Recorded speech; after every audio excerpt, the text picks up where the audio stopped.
Heute mein Gast, der beste Koch der Liga, ach was erzähle ich, der beste Koch der Welt, Dennis Rother, unser Mannschaftskoch. Hallo Ovo. Hi Dennis. Du bist unser Mannschaftskoch, du bist richtig nah dran an der Mannschaft. Ich freue mich heute, dass du mein Gast bist, denn wir werden ein bisschen was über die Vorlieben der Mannschaft, aber natürlich auch über deine Vorlieben erfahren. Aber bevor wir loslegen, erstmal ein Käffchen. Ich bin ja schon das ein oder andere Mal in den Genuss deiner Künste gekommen, aber heute lässt du dich von mir bedienen. Heute darf ich dir was kredenzen. Was darf es denn sein? So einen richtig schönen schwarzen Kaffee. Sehr gut. Dass du mich nicht überforderst, finde ich sehr lieb von dir. Den trinke ich tatsächlich am liebsten. Wirklich? Zack. Ich weiß, dass ihr am Trainingsgelände auch so eine schöne neue Siebträgermaschine habt. Ja.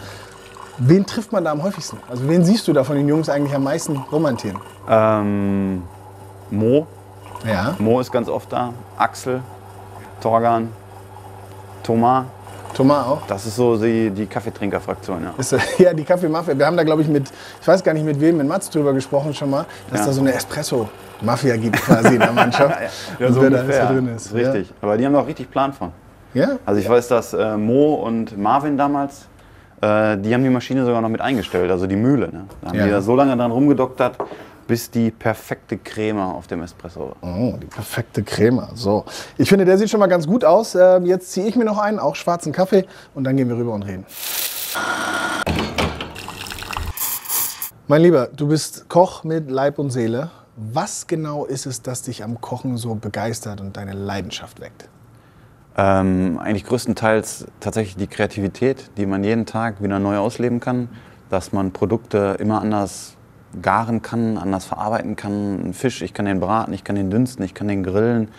Das schmeckt auch immer anders. Ja, und dass man halt saisonal arbeiten kann halt auch. Dass du nicht immer alles gleich schmeckt. Ja. Jetzt bist du ja nicht für uns Koch geworden, aber du bist bei uns Koch. Wie wird man denn Mannschaftskoch beim BVB? Ich habe tatsächlich den Geschäftsführer von der Event und Catering angerufen, den kannte ich, und habe mit dem gesprochen, weil ich gesehen habe, dass fürs Stadion jemand gesucht wurde. Ja, okay. Und dann kam eins zum anderen und dann hieß es erst, ach komm, Stadion, Dennis, 5000 Leute im VIP-Bereich, das ist doch gar nicht dein Ding. Da habe ich erst gesagt, ja okay, hast du eigentlich recht. Und dann hat er 2 Wochen später nochmal angerufen, wir brauchen jetzt auch jemanden für die Mannschaft, hast du da nicht Bock drauf? Und da habe ich gesagt, selbstverständlich habe ich da Bock drauf, was für eine Frage, ne? Wann soll ich anfangen? Und ja, so hat sich das dann entwickelt. Nach so einem langen Arbeitstag, und es ist kein Geheimnis, deine Tage sind sehr lang, wie muss ich mir das vorstellen? Du kommst nach Hause, kochst du dann auch gerne für dich und die Family oder sagst du, boah, ich will nichts mehr in der Küche machen und jemand anders muss das übernehmen? Also wenn ich die Zeit habe oder wenn ich die Chance habe, auf jeden Fall. Also wenn wir jetzt nicht gerade nachts um 2 von irgendeinem Auswärtsspiel wiederkommen, dann setze ich mich noch... man ja nicht mehr essen. Dann setze ich mich noch eine... Jawohl, dann braucht man ja so ein bisschen zum Runterkommen. Ich weiß nicht, aus deiner Profizeit ist wahrscheinlich auch so gewesen. Dann kommt man nach Hause, nach dem Sieg ist man euphorisch, nach einer Niederlage. Das stimmt. Dann setze ich mich nochmal in die Küche und dann gibt es nochmal ein schönes Käsebrot oder eine Flasche Bier und dann geht das so langsam runter. Aber wenn ich so nachmittags zu Hause bin, dann koche ich wahnsinnig gerne. Also für mich ist das auf der Arbeit nicht abgetan. Wenn ich die Chance habe, zu Hause zu kochen, koche ich immer.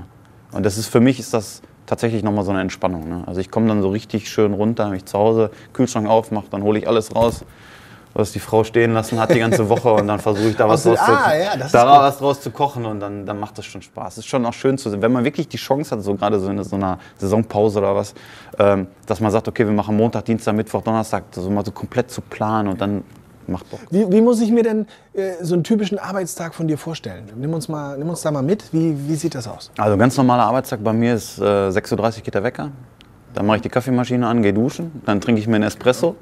Und dann fahre ich nach Brakel zum Trainingsgelände. Dann treffen mich da, einer meiner Köche ist meistens immer schon da um die Uhrzeit. Und dann fangen wir an, bereiten ein Frühstück vor, dass wir den Jungs mal was auf die Hand geben können. Mal mehr, mal weniger, wie die Situation es gerade zulässt.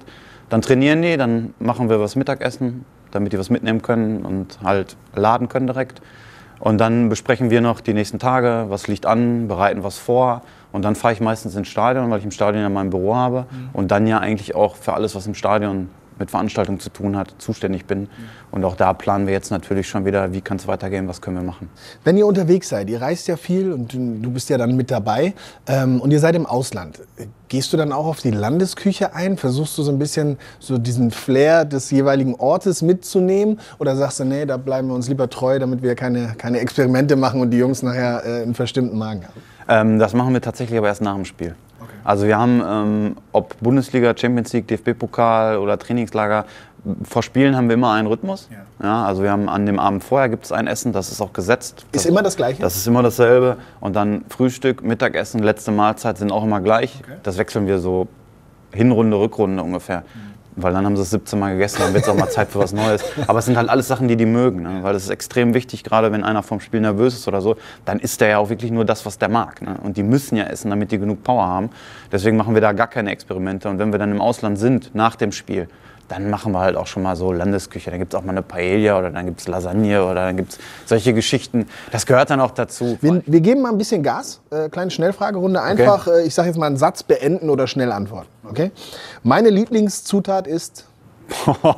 Das ist gemein, ich habe so viele. Ja, aber wenn du jetzt sagst, okay, die eine, ich muss jetzt ein Essen machen und die eine, die ich unbedingt haben will. Welches? Ras El Hanout als Gewürz. Okay. Mag ich total gerne.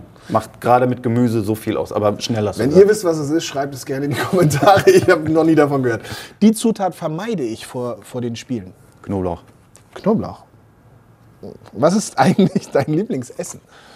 Roulade mit Rotkohl und Kartoffelklößen. Ja, klingt gut. Am liebsten mögen die Spieler?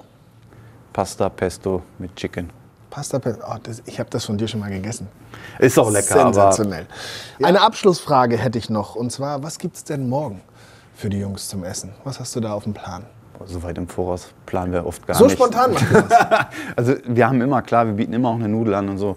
Aber was genau, das hängt dann so ein bisschen vom Tag ab. Das hängt dann auch manchmal davon ab, wenn du morgens eine Info kriegst, wir machen heute nur ganz kurz. Ja, stimmt. Energielevel und so. Ja, dann weißt du, okay, die machen nur 45 Minuten. Das heißt, wir müssen jetzt auch schnell sein. Und wenn du dann irgendwie Kartoffelpüree, Rotkohl, Wirsing oder so, wenn du sagst, okay, die haben einen Tag frei oder die trainieren eh nur kurz, die haben viel Zeit bis zum nächsten Training, dann können die auch ordentlich verdauen. Aber das muss dann halt zeitlich hinhauen. Aber wenn ich weiß, okay, die machen heute richtig, die haben 1,5 Stunden oder was, 90 Minuten und dann am besten noch eine Sitzung, dann können wir uns auch total austoben. Ne? Dann machen wir Serviettenknödel und was weiß ich nicht alles. Da ist der Zeit. So, also ich habe jetzt Wasser im Mund. Ich danke dir für deine Zeit. Sehr gerne. Und gerne bald wieder auf dem Käfken. Immer.